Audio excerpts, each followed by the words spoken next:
Hey everybody, how you doing out there? I know the world has been a pretty crazy place of late between winter storms and just madness and insanity. But come on in, have a seat. Let's just talk for about an hour. Hey Ed, how you doing? Let's talk about things other than the craziness in the world, shall we? So tell me how you guys are doing. Tell me how, if you're in the middle of one of these storms, let me know how you doing and how many feet of snow. That's a weird thing for me. I'm a Californian boy. Been in California my whole life, born here, raised here. I've traveled. I've been to Chicago, I've been to Milwaukee, I've been to um, Minnesota, I've been to Oklahoma and Texas and Seattle and Oregon and Colorado. I've even been up to Victoria Island up there in Canada. So I've done a little bit of traveling, not a lot. Haven't been out to like New York or anything, past Chicago or Indianapolis. Indianapolis is probably the furthest east I've gone, unless Dallas. I don't know how that lines up, Dallas and Indianapolis. But so yeah, I'm not haven't been in a lot of snow. So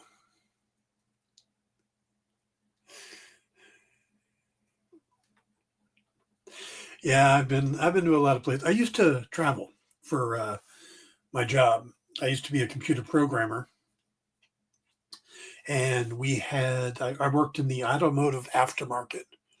Basically, we made software for uh, part sale and distribution and stuff for companies like auto parts stores and there was a company that did custom bed truck lining or custom bed truck beds. The ones with all the toolboxes on them and stuff like that. And that's what this software was for. Well, these companies were never in like the heart of the city. They were always in the cheaper areas of the city where you could buy lots of land. So I was down in Brownsville, Texas, or I was out in the outskirts of Chicago. I was downtown Chicago at one point.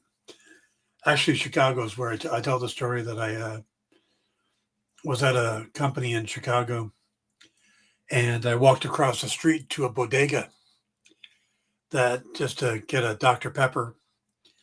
And as I walked into the store, I looked around and I realized I have seen this bodega on just about every episode of Law and Order, and in every one of those episodes, it was being robbed. Yeah, so yeah, but I was never like in the heart of the city. I mean, I got to travel around Chicago quite a bit. Um, I don't know if it's still there, but there was one of the guys I used to travel with was I don't want to say he was an amateur. He was above amateur, but he was not a full time pro. He like did it on the weekends and stuff. He was a magician, which is fascinating, and he had a lot of contacts in the industry. So we were in Chicago together, and he said, "Hey, I'm going out to this club on tomorrow night. Do you want to go? It's a magic club." And I went, "Well, sure. I love magic. I'm the guy that always watches the tricks, trying to figure out how it's done because that's cool to me. It's like a puzzle." So we went to this club called Biggs in downtown LA. It was over in the college area, I think. And we get in there and we're walking around. It's a pretty wild club. And he finally got a hold of somebody to find out where he needed to go. And they went, "Oh, it's in the basement." So we go down to this basement area, and it's like another part of the restaurant. There's tables and stuff, but there's smaller tables, and you go in and there's a bar, but it's like a where the upstairs is pretty wild. The downstairs is more of this cozy little club setup. And we get in there, and a close-up a close-up magician named Eugene Berger comes out, and he starts doing his act. He's doing his tricks. He's playing the crowd and stuff. And I'm like, that's pretty amazing. And he's got the wizard's voice. Yes. Now is this your card? Waha! And it's like it's great. It's a really good show, and he's fantastic. So the show ends, and he makes a beeline for our table, and he sits down. And there's another friend of Ron's joined us who lived in Chicago, and then Eugene relaxed, and his regular voice came out, which was a little softer, a little less commanding. And he's like, all right, let me show you guys some tricks.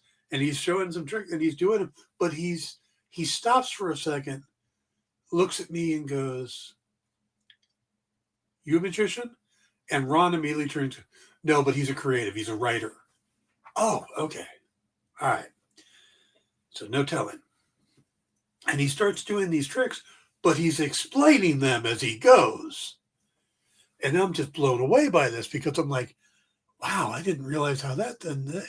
So what I find out is that this guy is like the premier close-up magician.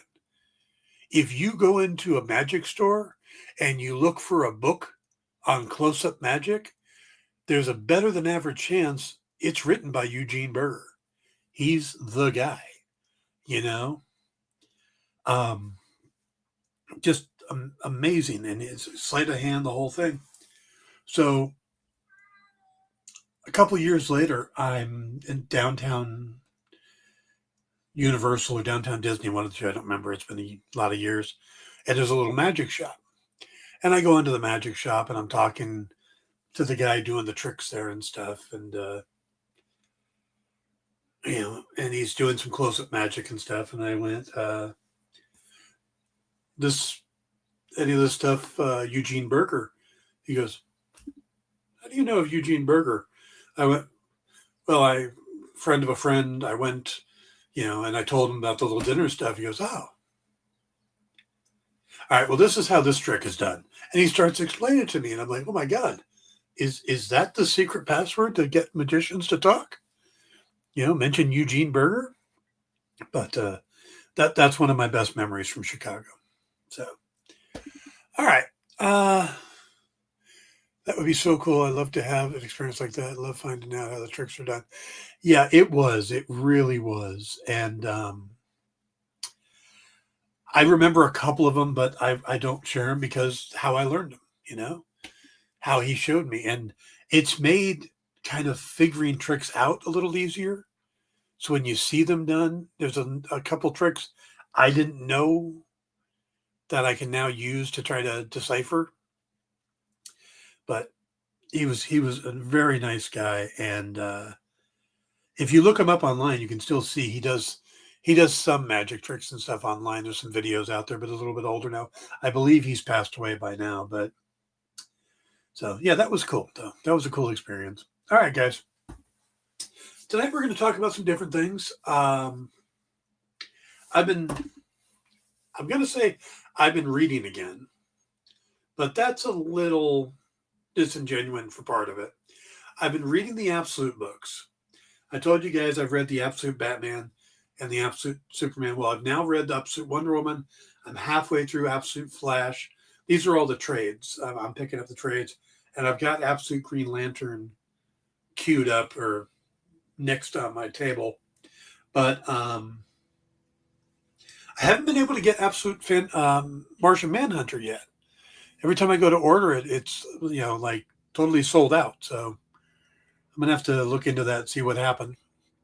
But I now that I've kind of looked at this as an Elseworld, another universe, I'm starting to like them better, but I'm liking them in chunks. I reading the individual issue, the first issues just didn't get me on these things. But now that I'm sitting down and I'm kind of letting the world expand,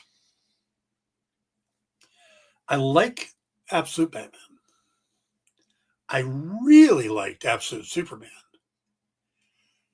Absolute Wonder Woman was interesting, but it didn't feel as different, you know? But it was still good. But even though her thing is that instead of being raised with the Amazons, she's taken from the Amazons and they're wiped out, and she's being raised by Cersei in hell. And it's like, okay, that's a little bit different, but and some of the things that she's done and how she meets Trevor, those are different, but still, it's like her character doesn't seem to have changed as much as the drastic changes to Batman and Superman. The Flash, like I said, I'm only a few issues in. We're looking at Wally, not Barry, but Barry is part of it. So the Rogues are interesting. I have to see how that one goes. But so those I'm actually physically reading. I'm picking up the books, turning in pages. But the other kind of reading is I've been listening to the audiobooks of, there's a couple authors that I am pretty dedicated to, in the sense that, or a couple of series. Jim Butcher puts out a new Dresden File books. I'm there. Dan Brown puts another Robert Langdon book out. I'm there. Brandon Sanderson puts another Mistborn book out. I'm probably there.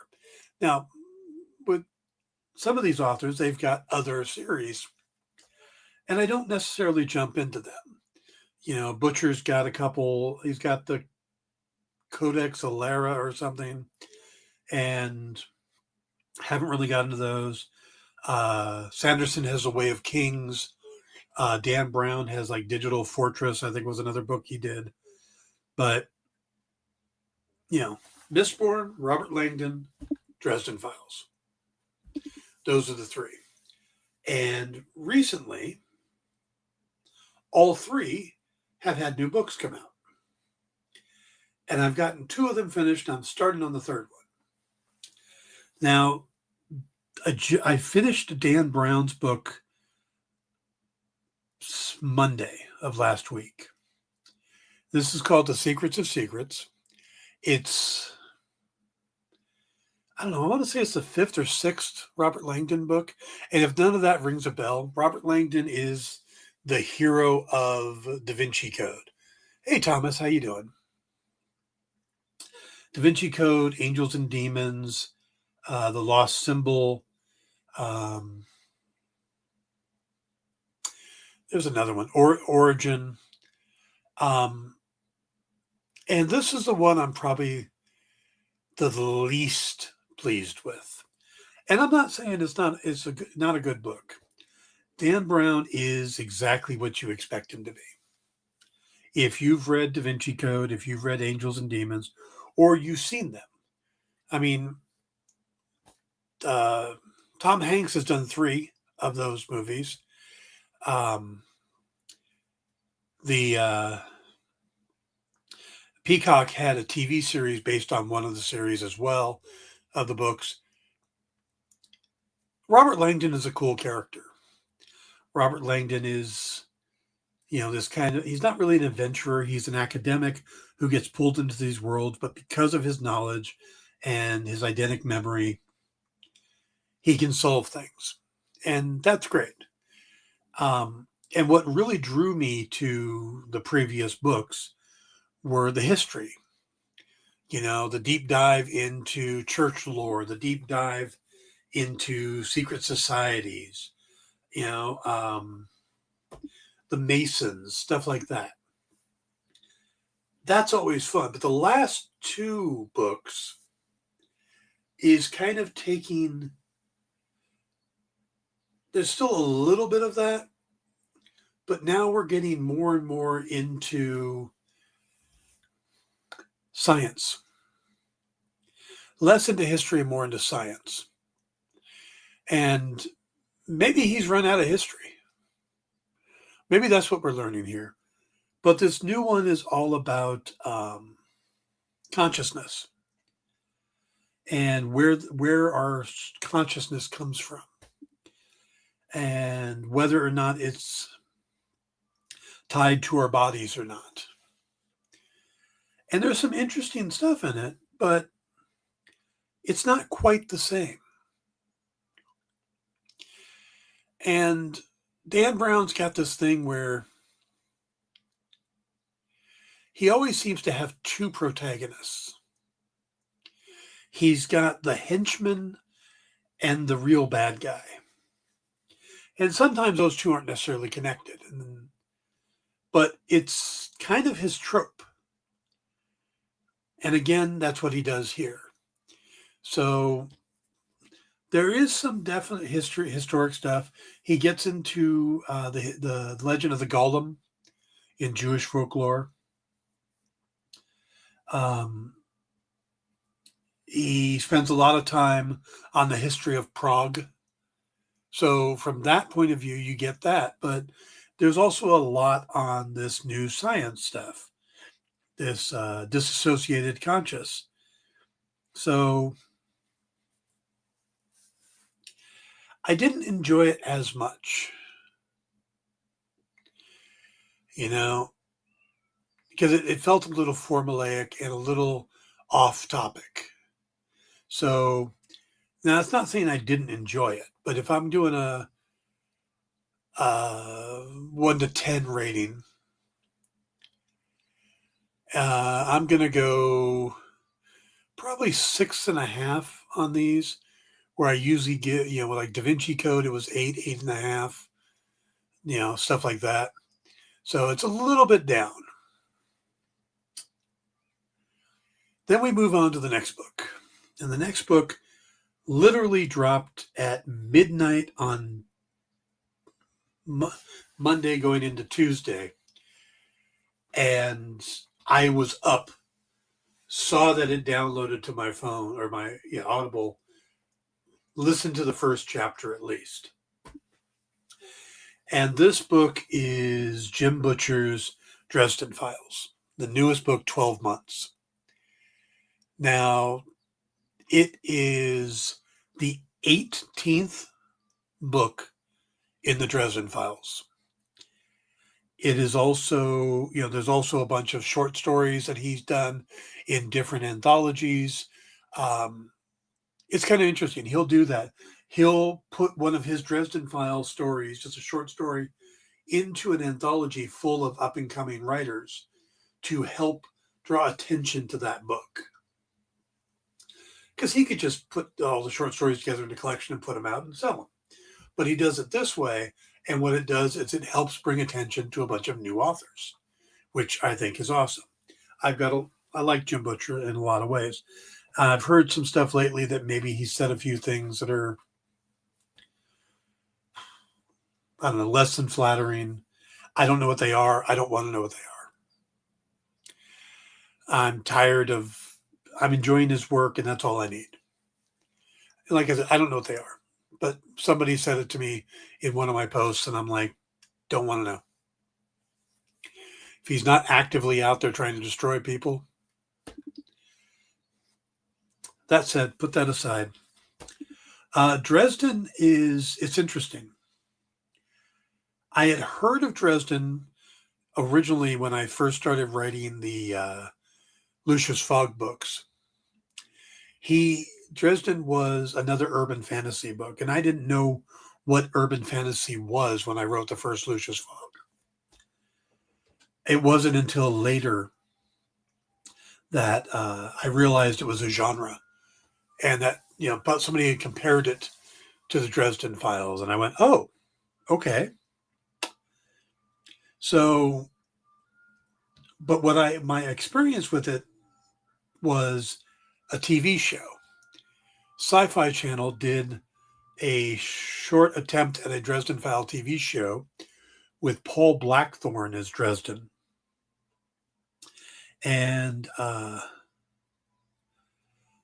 Blackthorne, if you're not familiar with the name just off the top of your head, which again, he sounds like he's a magician already. Paul was on Arrow as Detective Lance. You know, the one that was always chasing Oliver in the first couple seasons. His daughter was lost on the boat that they were on. He's a good actor. I've seen him in a few things, and I always like him. He's also a really good photographer. I know it's completely off, but he'll do behind the scenes shots, and they're always really, really good. Anyway, so my experience was this TV show, and it wasn't that good a TV show. I liked it enough, but it wasn't good. It wasn't compared to the book. So a few years later, I am talking to some people, and I've already gotten like 2 of my books out. I think I'm working on the 3rd. And they said, you should really listen to the Dresden Files. And I went, listen? They said, yeah, they're great reads, but the audiobooks are done by James Marsters. And I went, oh, really?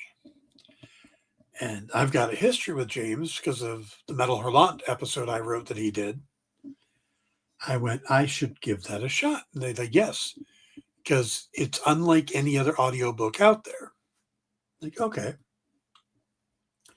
So I downloaded Stormfront, the first Dresden Files book, and I listened to it, and I was hooked because it's all done first-person narrative. So instead of like most audiobooks where you have a narrator just reading the book to you, when it's first-person narrative, it's the main character talking to you. And in this case, it's kind of a film noir style setup. And you have James Marsters being Harry Dresden. When he's upset, you feel it. He's acting out this book. And they're so good. And then I went on this streak of just book after book after book after book. And then maybe 5 years ago, he put out 2 books back to back. They were Peace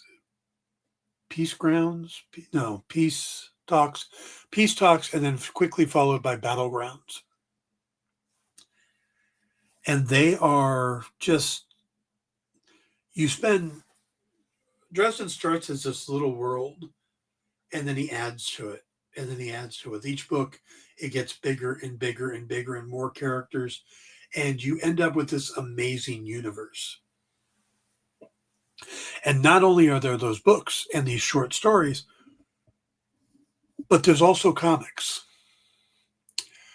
Butcher works with Dynamite, or at least he has in the past, to do a handful of original series over with Dynamite about Dresden Files.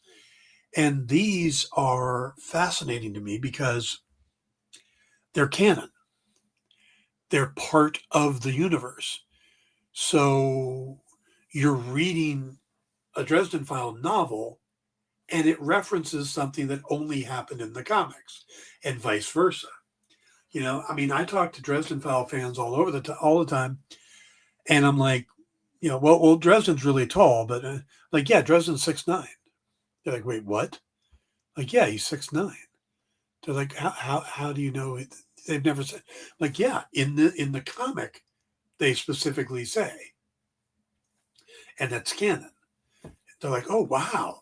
So if you get into Dresden Files, by the way, don't forget the comics. So, plus my buddy Nick would be happy if you buy back issue or buy the trades and stuff. Anyway, so Battlegrounds, which came out a couple of years ago, about maybe 5 years ago, is a culmination of a lot of stuff, and It is big. It is bloody. It is the Avengers Endgame of this universe. Well, 12 Months is a new book. And from what I understand, when Jim Butcher created this universe, he worked it out to be 25 books. Well, this wasn't one of the planned books. This is what the MCU should have done after Endgame, and might have been what they tried to do with WandaVision. This is a year in the life of everybody immediately after the battle, what they call the Battle of Chicago. By the way, this all takes place in Chicago. Harry Dresden is the only wizard for hire in the phone book in Chicago. So he sometimes consults with the police department.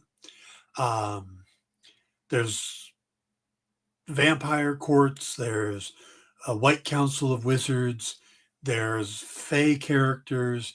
There are gods. There are Valkyries. There are fairy folk. I mean, it is, you name it. There's Lovecraftian creatures. He works everything into it. This is the smorgasbord of the supernatural. But 12 Months is a very unique book because the main character, Harry, is mourning. He's broken. He's raw. His world has crumbled. His rock is gone. Everything has changed, yet the weight of people's lives are on his shoulders still. And he has been forced into situations he doesn't necessarily want to be in, situations that can be very dangerous. And he's trying to navigate all that while trying to help the people of Chicago, while trying to take care of his daughter, keep her safe, and mourn the loss of somebody very close to him. And he's not doing well. And James Marsters reads this book like he knows exactly what Harry's going through. It is just, it's an emotionally raw read. And it's different than the normal books. Because the normal books, you've got your basic, your hero, your villain, the things that happen. And yeah, he builds world building around it. This is more a book of world fixing. And it still has a through line plot that's important, but it is something that rarely gets done in stories is character maintenance. It's reminding the readers who these people are, how they interact, how they're important. A couple new characters are introduced, and you see how when they're introduced, they fill in areas that are now empty in Harry's life, but they do it in different ways without replacing. They're not replacing people. They're just bringing him back to whole. So I am blown away by how good this book is. Like I said, because it's not what I expected. It's not a typical Harry Dresden book. It's not a typical novel. But it allows the character to be human.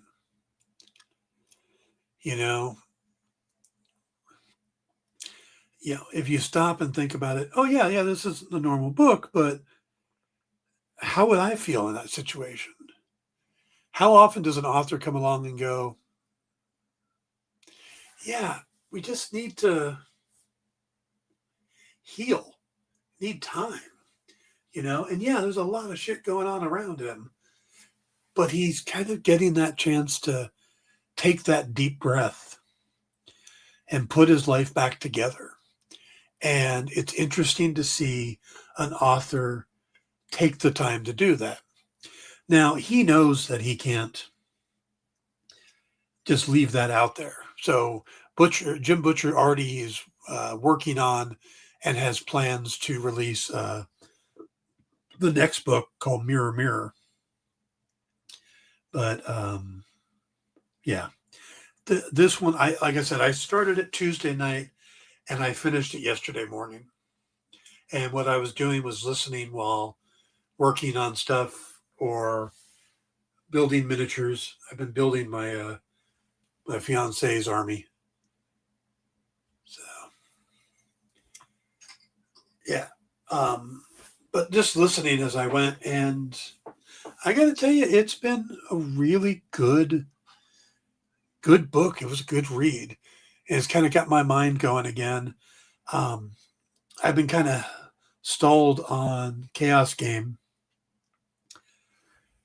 because I'm a little uncertain. I've done some big things on it. And this kind of opens my mind to some things I might need to do.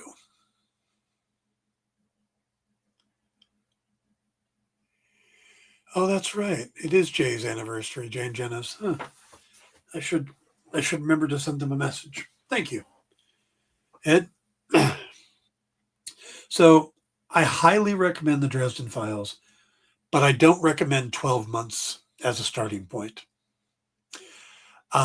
Dresden Files, the first couple books, the first 2 or 3, you could pick them up and read them in just about any order. By book 4, you need to read them in order. If you like urban fantasy stuff, it is a really good read, and I do recommend the audiobooks. If you want to get the physical books, go for it, if that's your thing. But if you are on the fence or you do some audio, James Marsters is such a good narrator on these. And they're just so good. And I mean, there's a point where when I was doing the main series before, I was sitting at my desk out in the other room, and my folks were not too far away, and they'd come out, and I went, "Oh, I'm sorry, I'm disturbing you. Let me put my headset on." My mom's like, "No, don't do that. I'm listening," and she was enjoying them too. So, it says, "Have you heard anything about a release date for the Neely or Reacher season 4? I haven't. I know that season 4 filming has wrapped. But no, I haven't heard about release dates for either of them yet. That's interesting. I forgot about Neely. You would think that would have to be soon, but there's so many things coming out lately. I mean, I make a list to keep track of the things I want to watch. The first one on the list isn't actually for me, it's for Lisa. But Bridgerton is coming out on January 29th. There's the Mel Brooks series on HBO. The Night Agent is coming back with a 3rd season. I want to watch the RIP. There's Wonder Man next week. The new Night Manager series, The Pit. Alex Cross has got a new season coming up. I still need to watch the Copenhagen Test on Peacock. I mean, there's a lot of stuff coming out right now. So, but I don't know that much. I think it'll be after Cross. Alex Cross should be the next one on Prime. So I would say you're not going to get anything till maybe April. But again, I haven't heard of any concrete release dates for anything. So sorry about that, bud. If I hear anything, I will let you know. And I said I was going to talk about 3 books. The one I'm starting is another really good series by Brandon Sanderson, the Mistborn series. And this is interesting. He's also done books with Dynamite, which is interesting. He does some comics with Dynamite, but and he's a nice guy. I've gotten to meet him. I sort of met Jim Butcher. Jim was at the table next to me at a big signing, but he was swamped. And then the guy that does the red, Rob Brown, Sterling Brown, totally blew my mind. But I'm between these two really popular writers, and I'm there in the middle, and I've got like nobody. But what I'm doing is, as people are leaving Jim Butcher's line, I'm like, "Come here. If you like Dresden Files, you may like Lucius Fogg." And I actually had somebody reach out to me the other day who's been following me. He goes, "Yeah, I met you right after Jim. I had gotten signed by Jim Butcher." I'm like, "Oh, hey, one of them worked." Yeah, I haven't seen a teaser for either of them, but I have seen the teaser for Alex Cross. And I think they're kind of in the same category for Amazon Prime. So with Alex Cross coming out in February, I believe, it'll probably be April before we get a one of them. By the way, have you guys watched the Percy Jackson series, season 2?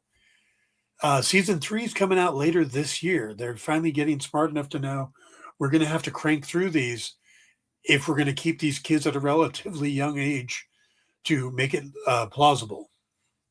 So I just finished the second season, and it was better than the first for me.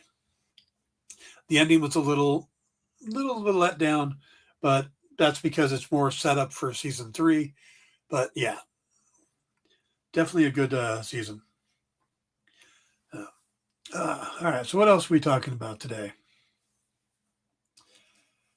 But I was talking about Mistborn. The thing I like about Mistborn, what got me hooked on it, it's a good series, good narrator.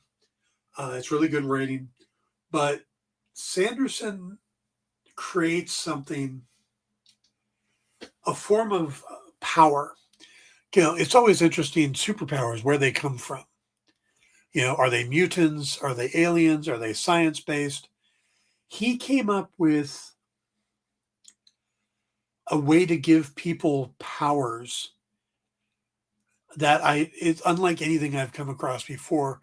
And basically, these people are called Mistborns, and they have the ability to burn alloys. So different people can burn different alloys. So you take a little bit of copper and you swallow it, and then in your system,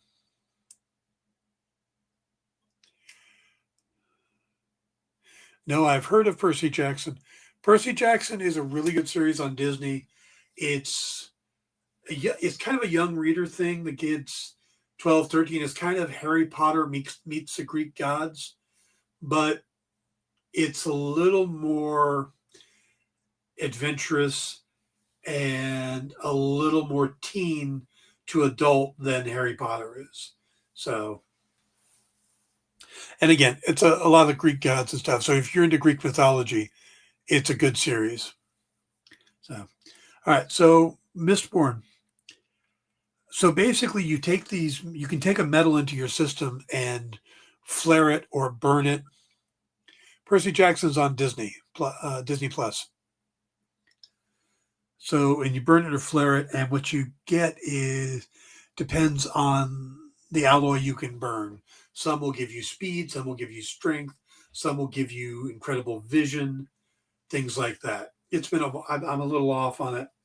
And then there are people the actual Mistborn are the ones who can burn multiple metals.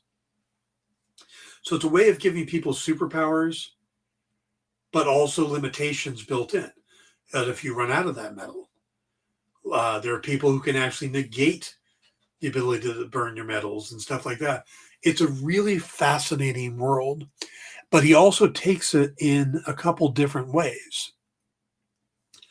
There is the first Mistborn series that's kind of, it's the equivalent of ancient, this is its own planet, but it's kind of the equivalent of ancient Rome. in a lot of ways. So you have like an emperor and stuff like that. But then there's a second series that is set more in the Wild West and steampunk era. So you read the first three, and then you come along and you read the next four. So I'm on the second set. It's called the Wax and Wane series. I'm on the fourth book in that one called The Lost Metal. So I'm just getting fired up on that one. So I'll let you guys know what I think of that. But that's another good series to jump into if you're looking for something. Yeah, see, Thomas is right. If you like Harry Potter or Narnia, yeah, it's kind of in that vein for the Percy Jackson. But on the Mistborn, if you want something different, you want something a little historical, but also kind of a superpowered based, it's a really fun series. There's some really good characters. The way he deals with powers and stuff is really interesting. So uh, I do recommend that. And then the other series there's two other book series that I'm into, but uh, after Mistborn, Jim Butcher's son, James L. Butcher, has a urban fantasy series as well. I got the third book of that to listen to. And then also urban fantasy, there's an author named Benedict Jacka that does the Alex Verus series, which is kind of the British version of Harry Potter, of Harry Dresden. Um, yeah. So there's some really good book series out there. If you're looking for some good books, to listen to or to read, I'm always talking TV and movies and comics. I thought it'd be fun to talk some actual novels. So those are some recommendations. Absolutely love the Dresden Files. Mistborn series is really good. Robert Langdon series I've always enjoyed, but it's starting to wane a little bit. And then it's fun watching Jim Butcher's kid as an author now. He's an adult now, but that's kind of fascinating to see him following in his dad's footsteps. Does Kat know about Dan's show, Thomas? Here. I don't know who Kat is. So anyway, all right, let's talk the movie studios and stuff. Well, one of the things we've heard, and I've been thinking a lot about this, is about Sebastian Stan joining the Batman Part 2, how that's going to be filming soon. Robert Pattinson just said that he is working on a film now, and that's supposed to wrap up, I think, in April or May, and that he'll be working on the Batman until November. So we see what their filming time is. But I don't know. I might have talked about this 2 weeks ago. We weren't here last week. I wasn't here last week. You guys might have been. I don't know. There's that quote that Matt Reeves said about doing something that hasn't really been done in live action. And a lot of people have taken that as a villain that hasn't been done in live action. And I took it that way too. But maybe it's not necessarily a villain that hasn't been done in live action, but a story that hasn't been done in live action. Or in a movie. That's what he said. He didn't say live action. He said in a movie. Because Mask of the Phantasm is a movie. And technically they did an animated Hush, but I don't think they count that as a movie. Maybe they do. So I'm kind of at a point now where I'm throwing out my ideas. What they're going to do. Because I think until we see the rest of the casting and some of the filming information, we're really not going to know what they're doing with the Batman Part 2. And also, we got to keep in mind that what what he's doing, what Matt Reeves is doing, he's calling the epic crime saga, the Batman epic crime saga.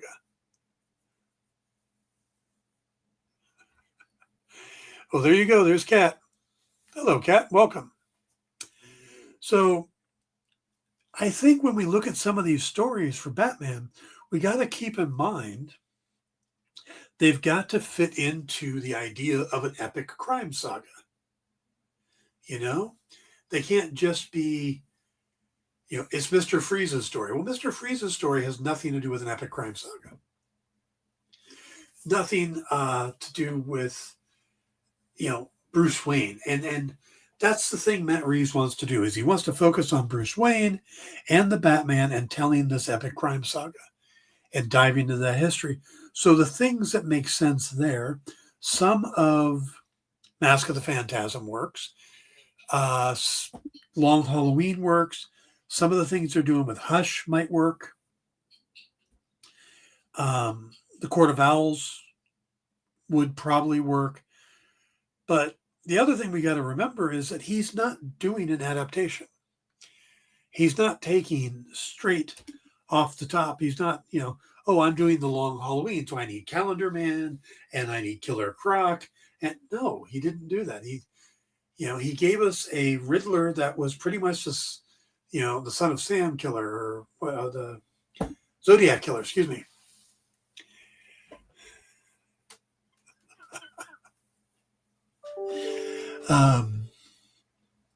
By the way, Kat, please call me Dan.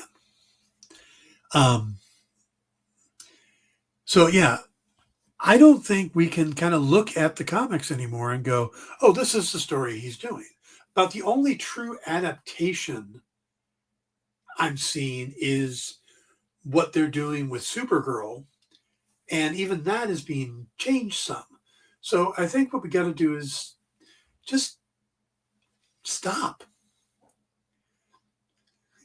All the rumors, we know what's going to happen in the Batman Part 2. No, you don't. Also, the fan casting. The fan casting has to stop, because what you notice, what you see when you get the fan casting is that basically they're casting actors to play almost the exact same role they've already played. Everywhere around now, you see Anthony Starr should play Reverse Flash. And my question is, why on earth would Anthony Starr want to play Reverse Flash? He's playing Homelander. I'm sure he wants to do something different. There are a handful of actors out there that no matter what they do, they're playing the same character. But, most actors, they go, oh, well, okay, I'm over here doing this, and now I want to do a romantic comedy, and then I want to do a, maybe an Agatha Christie mystery, or maybe get into one of Ryan Johnson's Knives Out mysteries, and then I want to do Death of a Salesman on Broadway, and then because you want to play different characters and stuff. Nobody wants to do the same character over and over again, but that's what we get when these fan castings come out. They go, oh, Chris Evans ought to come over and play Captain Atom. It's like he's already played a superhero twice. He played Tony Storm. Then he probably wants to do other things, like he said he wants to do other things. So Catherine says this is a perfect time slot for a show. Sunday nights are always so. I that's how I felt about it too. So, and I do them as regularly as possible every Sunday, 4 p.m. Pacific, 7 p.m. Eastern. So hopefully you'll join us more often. So yeah, the fan casting, the rumor stuff, all these people are just trying to get you to click. They're just trying to get you to click on their podcast or click on their subscription service. That's the worst part. I have a scoop on the Marvel movies. Click and subscribe, pay me, and I will tell you what it is. Really? Will you give me the money back if you turn out to be wrong? No, no, no, no, no. I will pretend I was right anyway. I'll pretend that's exactly what they were planning on doing, but word got out and they changed it. Oh, it's all such a scam. So, so Sebastian Stan, Scarlett Johansson in the Batman Part 2. Awesome. Harvey, if he's playing Harvey Dent, great. If she's playing Gilda Dent, cool. It could be a fun story. What Matt Reeves is going to do with it, no idea at this point. So,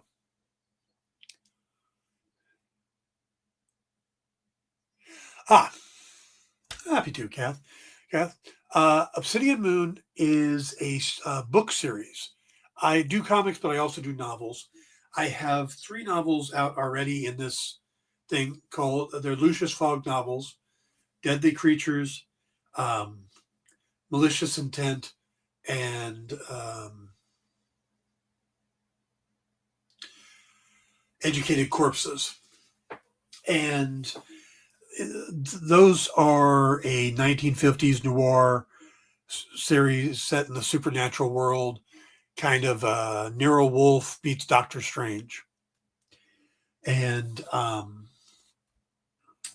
that's those 3 books. But I'm taking that and I'm adding them to these other properties that I've been building over the years. There's so I'm working on the 4th Lucius Fogg book. Then there's Unravel, which is a modern day story about what if a patchwork man got dropped into the lap of the NYPD Blue, and every body part he's made of is a different cold case file or a unsolved murder. It's like that. Or Brawl is about a werewolf fight club where people are forced to become werewolves and fight against each other in gladiatorial type setting. So, but it's a shared universe where all of these books will take place in a shared universe that eventually will build up to its own thing called the Obsidian Moon.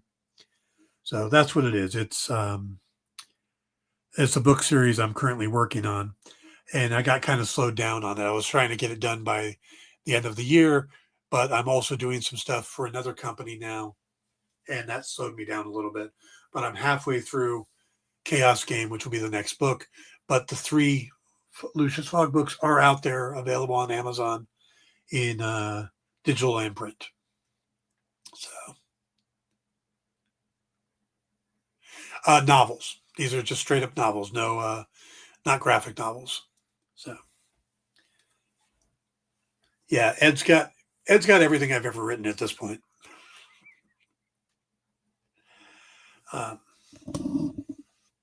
Okay, so I want to give my thoughts on. Did you guys see the Lobo stuff? Of course, you saw the Lobo stuff. Jason Momoa's Lobo is like meant to happen. It's almost like, if you believe in a higher power, they went, oh, this next baby, let's make him look like Lobo. He'll grow up to look like Lobo. They'll need him for a movie. Send him. And then somewhere other way, somebody went, oh, he looks like Aquaman. And everybody went, wait, what? He doesn't look like Aquaman. Oh, no, he looks like Aquaman. He's Lobo. No, Aquaman. Well, now that that's done, and we can get to him being Lobo, I thought he looks pretty good. The first clip I saw of him, I'm like, doesn't look that great. But now that I'm kind of seeing extra footage and higher res stuff, I'm in. I'm definitely in. That's going to look good. I'm looking forward to Supergirl.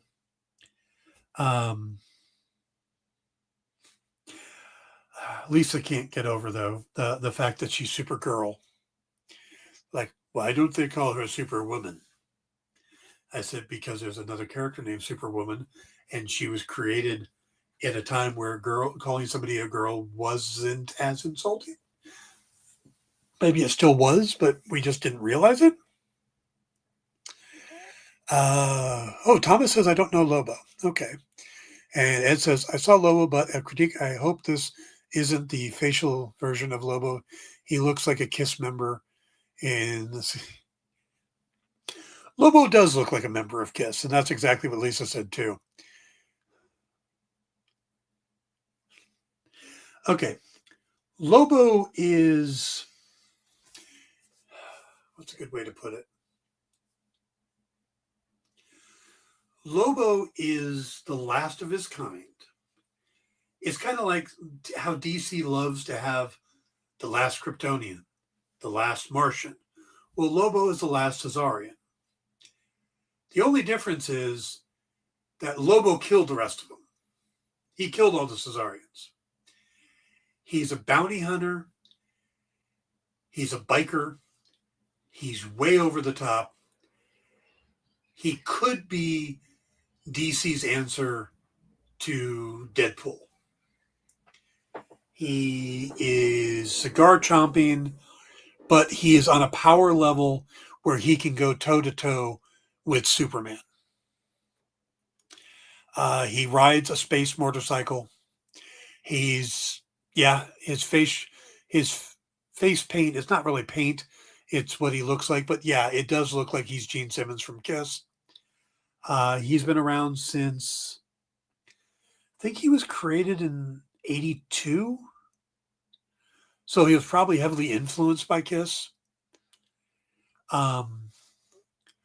But, he curses, but he has his own curses, like Bastich. Stuff like that. He calls him a Bastich. He's the main man. So story-wise, again, he's a bounty hunter. He does have red eyes. He does have red eyes, and he will have red eyes in the series or in the movie. God, I don't know how to describe him. He's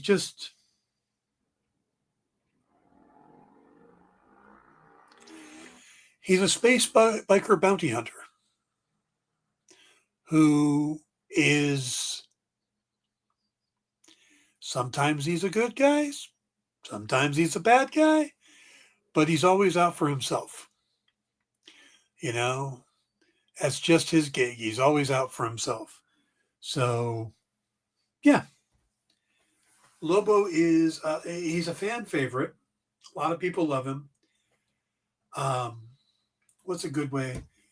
If you have access to HBO, I think it is, there is a Superman movie called Superman Man of Tomorrow. It's an animated movie with Darren Criss as Superman. And it's somewhat newer. It's been in the last few years.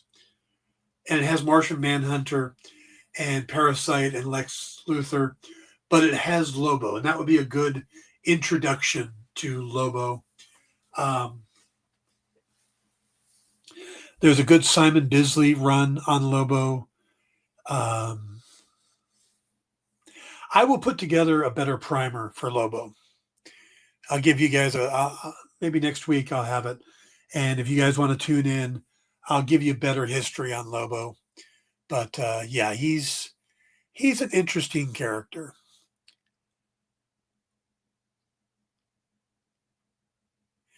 I believe it's streaming on HBO Max. If not, it's then moved over to, I think they're doing deals with Netflix, so it might be over on Netflix, but most likely it's on HBO Max. Yeah, I'll work up a deep dive into Lobo for you guys, probably by next weekend. So next Sunday, I'll give you guys a deep dive into Lobo. It says KISS is my favorite, but it should look like less like paint and more like skin, like Drax. Yeah, I'm sure it'll look better in the movie.